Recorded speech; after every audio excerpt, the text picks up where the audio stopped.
Yo creo que ya todo el Ecuador ansía que por fin haya un gobierno que empiece a ejercer, que empiece a actuar, que empiece a comportarse como gobierno. Mira, efectivamente, la inseguridad es una preocupación grave que tenemos los ciudadanos. Cada vez se ha ido poniendo peor, un gobierno que ha ido desmantelando la institucionalidad, eliminando los ministerios dedicados a la seguridad, debilitando al ECU 911, debilitando al Ministerio del Interior y incluso en el problema de las cárceles, eliminando el Ministerio de Justicia, que era la entidad que las manejaba. Así que nosotros planteamos una propuesta de 4 ejes, la hemos pensado muchísimo con la ciudadanía, con las organizaciones, con los usuarios del sistema, con una buena parte de personas expertas en materia de seguridad, de la policía, por ejemplo, exfuncionarios, y creemos que hay realmente oportunidades de mejora. En primer lugar, todos tenemos que tener claro un concepto, y es que cuando hay menos trabajo, hay más inseguridad. Entonces es fundamental retomar el desarrollo del país, que haya fuentes de empleo, que haya la oportunidad para que la gente pueda tener sus ingresos de forma legítima. Pero eso no es suficiente, necesitamos que haya espacio público con actividad comunitaria, deportiva, cultural, social, etcétera, para que sobre todo la juventud pueda tener espacios de esparcimiento y se reduzcan los niveles de violencia, de consumo. En segundo lugar, tenemos que tener un sistema de control, de prevención adecuado. Y ahí es donde necesitamos otra vez fortalecer los ministerios que se dediquen a esta labor, de dedicar los comités que se reunían semanalmente de forma indelegable al aspecto de seguridad y que ahora han quedado en el abandono. Ni en esta crisis se han convocado. Tenemos que retomar con fuerza el desarrollo de la infraestructura policial, con la creación de más de 250 UPCs que están pendientes en el país, en distintas provincias del Ecuador, la instalación de 8 ECU 911 que quedaron pendientes y que este gobierno no completó. Tenemos que instalar más de 3.500 cámaras adicionales en las distintas ciudades de nuestro país para poder tener mejor vigilancia sobre lo que ocurre en el territorio, y además tenemos que asegurar que hay un financiamiento y un presupuesto seguro, porque no puede ser que nuestros policías tengan que poner de su bolsillo para la gasolina de las patrullas, por ejemplo. Entonces tiene que haber el adecuado financiamiento al sistema. El tercer eje tiene que ver con el sistema de justicia. Y ahí no solo puede la justicia preocuparse de los casos de los políticos o de los que salen en los grandes medios, lo que necesitamos es que la justicia se dedique también a atender los problemas diarios de la gente, a evitar que cuando venga un banco agresivamente quiera embargarle las propiedades a un ciudadano, que no haya manipulación del sistema de justicia para esos temas, que no haya manipulación de la justicia cuando ocurre el robo, el hurto, a veces con violencia, y que eso quede con impunidad. Tenemos que atender los problemas diarios de la ciudadanía, incluyendo, por ejemplo, cuando existen violaciones o agresiones en contra de las mujeres. Entonces, es esa justicia la que tiene que funcionar perfectamente, y para ello proponemos apoyo internacional del Relator Especial de Independencia Judicial de las Naciones Unidas, pero también implementación de datos abiertos, sistemas de información transparentes para que la ciudadanía pueda monitorear la actuación de los jueces y no sea una cuestión demasiado trivial, que sea fácil de poder evaluar. Y finalmente el cuarto eje tiene que ver con el sistema de rehabilitación social. Tenemos que retomar el control de las cárceles, tenemos que retomar con fuerza la construcción de infraestructura, que no es el primer hito, porque obviamente lo que se necesita es prevenir, pero dado el nivel de hacinamiento que existe en nuestras cárceles, hay que resolver el tema de la infraestructura, hay que desarrollar capacidades de más guías penitenciarios. Tenemos un déficit del 70%, es decir, nos falta más que duplicar la cantidad de guías penitenciarios, y lo que hizo este gobierno fue cerrar la escuela de guía penitenciarios. Todo esto tiene consecuencias directas y ahí está lo que pasa. Y necesitamos obviamente un buen sistema de inteligencia carcelaria en donde se puedan generar alertas tempranas en caso de detectar corrupción, malos manejos o amenazas a la seguridad y la vida de los PPL y de todos sus familiares y amigos.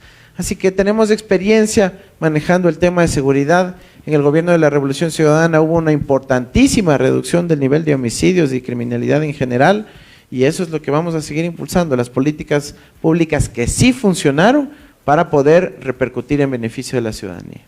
Vamos a seguir fortaleciendo la educación en todos los niveles para poder aportar al desarrollo de nuestro país, de las familias, de los individuos. Es importantísimo entender de que especialmente en la ruralidad también es indispensable que haya una buena oferta, un buen servicio educativo, y este debe partir desde la primera infancia. Tienen que haber centros infantiles del buen vivir disponibles en las comunidades rurales de nuestro país. Tiene que haber oferta educativa adecuada y pertinente, de excelente calidad para la ciudadanía.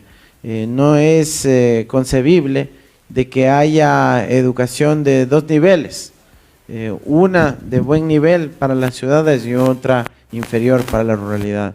Necesitamos garantizar que exista unos niveles educativos apropiados para la ruralidad, y eso implica poder aglomerar en lo posible mayor cantidad de profesores, materias, laboratorios, para que puedan acceder a esos grandes niveles educativos. Pero ahí viene el elemento crucial, y es la necesidad de contar con transporte escolar, que permita que la niñez pueda llegar al establecimiento de forma oportuna, garantizando sus derechos, sin exponerles innecesariamente a riesgos y obviamente a tener que incurrir en enormes distancias para poder educarse. Así que el transporte escolar será un elemento crucial y trabajaremos con el transporte comunitario para poder lograrlo. También tenemos que seguir impulsando el acceso a la conectividad, porque por más escuela rural, no puede ser que no tenga internet.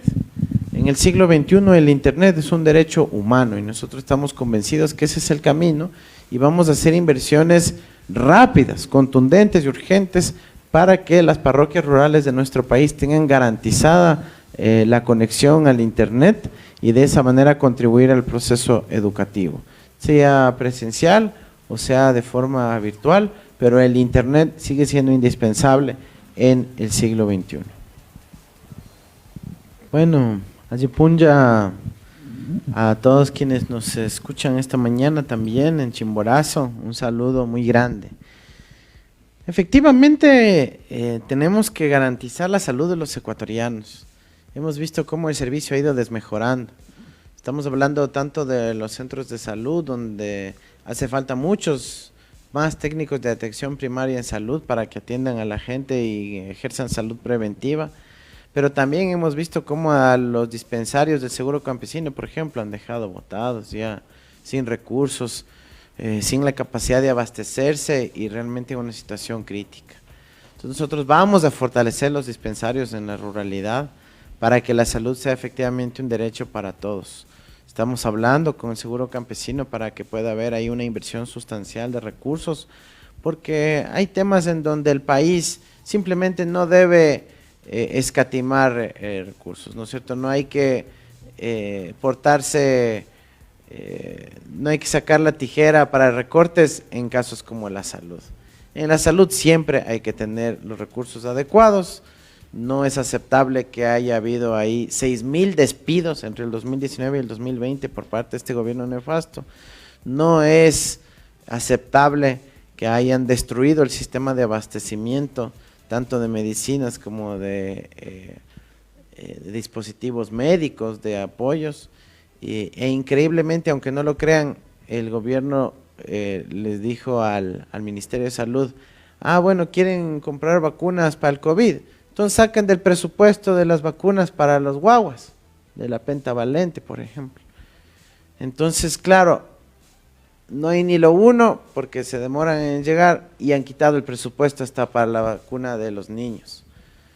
Entonces, ese tipo de absurdos que estamos viviendo en nuestro país, por una visión realmente antihumana que está ejerciendo el Ministerio de Finanzas, que representa a los banqueros, realmente no puede continuar en el Ecuador. Y eso tiene consecuencias directas en la salud y la vida de los ecuatorianos.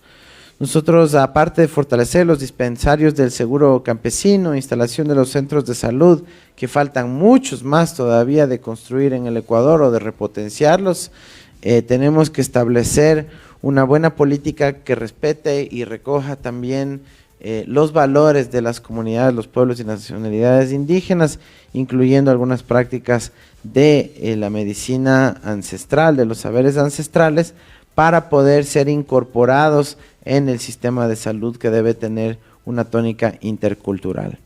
Pero también necesitamos fortalecer la relación entre la universidad y el sistema de salud, porque como conocemos, el año de la rural debe llevarse a cabo, debe estar bien financiado, y los que se gradúan del sistema deben tener las condiciones adecuadas para poder ejercer la rural. En muchos casos también los internos o quienes están haciendo posgrados deben recibir un estipendio y no lo están recibiendo ahora. Y muy importante, al personal que desplegamos de las zonas más remotas, especialmente la Amazonía ecuatoriana, por ejemplo, tiene que haber el bono geográfico para poder apoyar a los trabajadores de la salud que están en zonas alejadas, garantizando el derecho de los ecuatorianos. Recordemos que ahora una de las prioridades que tiene el país es la vacunación. Nosotros hemos puesto a disposición de todo el pueblo ecuatoriano y les invito a que se sumen a revisar la página web andresarauz.ec/vacunación, andresarauz.ec/vacunación, y usted ahí ahora, a diferencia de la palancocracia de este gobierno que se inyectan ellos mismos y a sus panas y a sus familiares, nosotros tenemos ya los protocolos, los criterios y las fases claramente establecidas, donde usted pone su cédula, su fecha de nacimiento, su estado de salud, su oficio, y ya le dice en qué mes le va a tocar la vacuna del año 2021. Para que no haya confusión, para que haya seguridad, certeza y certidumbre, y todo el mundo diga, ya sé cuándo me va a tocar, y si por ahí alguien se cola, se salta la fila, todo el Ecuador va a saber. Entonces nosotros creemos en que la tecnología junto con la participación ciudadana nos van a ayudar a medir si es que realmente se está cumpliendo el plan de vacunación. Nosotros tenemos ya avances muy grandes con otros países de Rusia, China, Estados Unidos. Vamos a conversar también con Cuba, que está produciendo su vacuna, con Argentina, que nos proveerá de vacuna muy pronto para poder ver que hay un espíritu de colaboración con ese país. Y eso es muy importante para todos, porque no podemos casarnos con una sola empresa, pues. Necesitamos tener la vacuna disponible de distintas empresas y proveedores del planeta, y nosotros vamos a hacer que esté disponible a partir de junio de este año.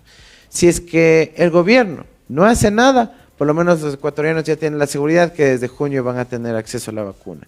Pero si es que algo hace, logra, por lo menos este nuevo ministro que se acaba de posesionar, ministro de Salud, pues qué bueno, qué mejor que los ecuatorianos puedan contar con ese proceso lo más pronto posible. Pero que sea para todos, especialmente los profesionales de la salud que están sacando el aire, salvando vidas, y no solo para los que tienen palancas o los que se han portado bien en reuniones con el presidente Moreno. Y sobre la agricultura, nosotros tenemos evidentemente que trabajar en muchos temas, ¿no? Muchísimos temas. Como mencioné, la agricultura familiar y campesina es importante, el desarrollo de sectores exportadores es importante, pero tenemos que, para empezar, garantizar los precios justos. Los precios justos, los precios de sustentación que permitan que el agricultor y el campesino pueda tener algo de ingresos. Porque si es que más lo que invierte en los cultivos y luego al momento de cosechar y vender sale a la pérdida, va a dejar de hacerlo. Entonces nosotros tenemos que garantizar que esas condiciones de precios justos se cumplan con un buen sistema nacional de almacenamiento y comercialización, con la fuerza del Estado que esté ahí monitoreando y diciendo, a ver, tienen que respetar el precio justo. Por ejemplo, el precio de la leche, hay un precio oficial y ahora hacen ahí triquiñuelas para no poder cumplirlo. Entonces nosotros sí vamos a hacer que se respete ese precio oficial, porque además lo acompañaremos con política pública que permita que el precio se recupere, evitando que entren productos lácteos del exterior, que no es posible que eso ocurra en un país como el Ecuador, que sí tiene capacidad productiva y de alta calidad. Tenemos que velar para que el suero no sea reutilizado en los productos lácteos, sino que más bien sea secado y más bien se consuma la leche, y eso va a aumentar el precio. Y tenemos que velar porque la calidad, para que no haya manipulación en el proceso productivo, y que cuando pidan la producción a los ganaderos no se lleven la leche falsa y digan que es de mala calidad y eso, sino que se hagan los exámenes en ese mismo lugar y se garantice la calidad y obviamente correspondientemente el precio para nuestros ganaderos, nuestros lecheros. Así que sabemos cómo enfrentar el problema, tenemos las capacidades técnicas para hacerlo, tenemos la voluntad política de resolver estos problemas, y yo creo que ya todo el Ecuador ansía que por fin haya un gobierno que empiece a ejercer, que empiece a actuar, que empiece a comportarse como gobierno, y eso es lo que vamos a hacer a partir del 24 de mayo.